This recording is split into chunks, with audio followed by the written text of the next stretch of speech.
Build your own box of greatest hits from Nuts.com. Certified snack hits, no skips. Order online now and get 20% off plus free shipping on Nuts.com. This team used to stress eat their way through compliance meltdowns, but then they got Bamboo HR. And now I'm just leftovers. When you need a healthier way to handle compliance, that's Bambooable. That's Bamboo HR. Free TV starts with Local Now. With hundreds of free TV channels, we've got some breaking news to get to. Local news in hundreds of cities. Good evening. Thanks for joining us here on NBC6. With new channels being added all the time. It's time to do free differently. Local Now, free TV that starts in your city.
A very special moment just now in Mission Control ahead of the crew's flight to Kennedy Space Center, and during one of their last sims or simulations here, they visited the Mission Control team in Artemis Mission Control in Houston and brought us each a patch.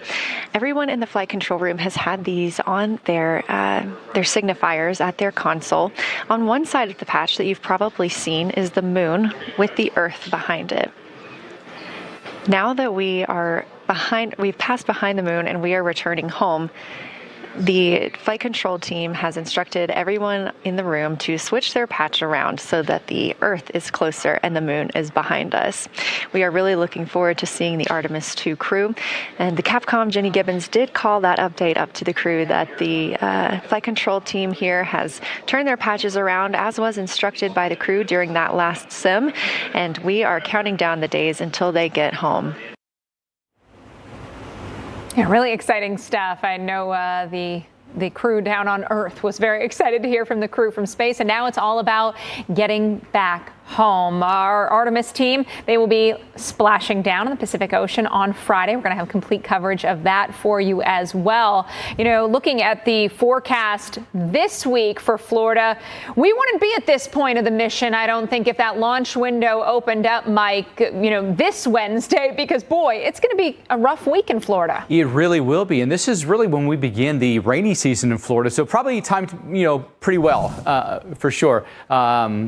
Because this, at least like the next 3 days, it can be very dicey for us here in Florida. If you're down here for spring break, you're not that happy right now. I get it. But if you're patient, later in the week, the weather turns around really nicely for you here. Plenty of rain across the peninsula in particular here. You'll probably stay dry later in the week, though. This weekend, later this week, in places like Pensacola. But 1 to 3 inches, generally speaking, and some small pockets in there where you might pick up 3 to 5 inches of rain. The pattern is quite persistent for us here. We've got some thunderstorms here this evening right through the peninsula. So I-4, I-75, portions of I-95 as well, all the way down toward Okeechobee and then beyond. As far as the future radar goes, you can see that we've got more storms flaring up for us this evening. South Florida could get active once again. And the actions, honestly, it's almost nonstop. It's just off and on and off and on and off and on the next several days. And this area that's highlighted in green is where we have the possibility of some flash flooding through at least tomorrow morning. And then we may just kind of rinse and repeat over the next several days for us here in Florida. As we go tomorrow into Wednesday, still here along the east coast of Florida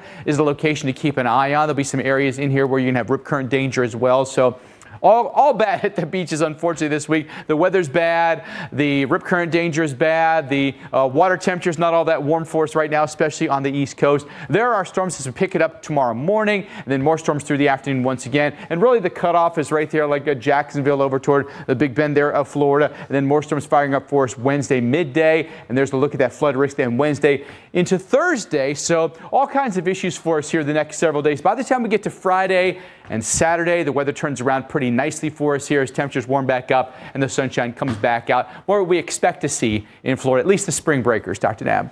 Yeah, Mike, and this pattern is something that doesn't set up all that often in the month of April, which is typically the driest month of the year in Central Florida. But this front that's laying across northern and central Florida is going to hang around for a while. And there's an upper level disturbance over the Gulf that will bring additional moisture into this area. So with that onshore flow south of the high that's to the north, we've already got a high rip current risk today, but that problem is only going to get worse as a stronger high from Canada moves to the East Coast over the next couple of days.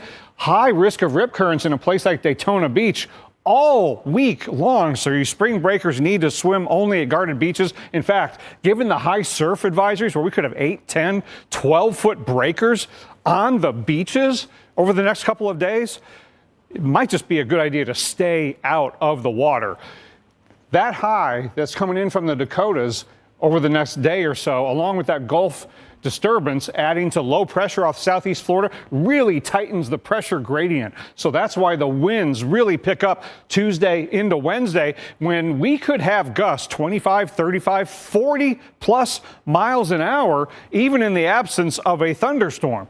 Mike mentioned the flash flood risk in some spots, and here's what will happen as that Gulf disturbance moves along the front. So it'll be on and off rainy periods north to south over the peninsula tomorrow night, and then into Wednesday, the same problem, including southern Florida getting in on it. And watch how long that high to the north stays in place. Thursday into Friday, then that high and this low that forms along the front move away. Friday gets better, and Saturday we're back to a normal dry season April pattern in Florida.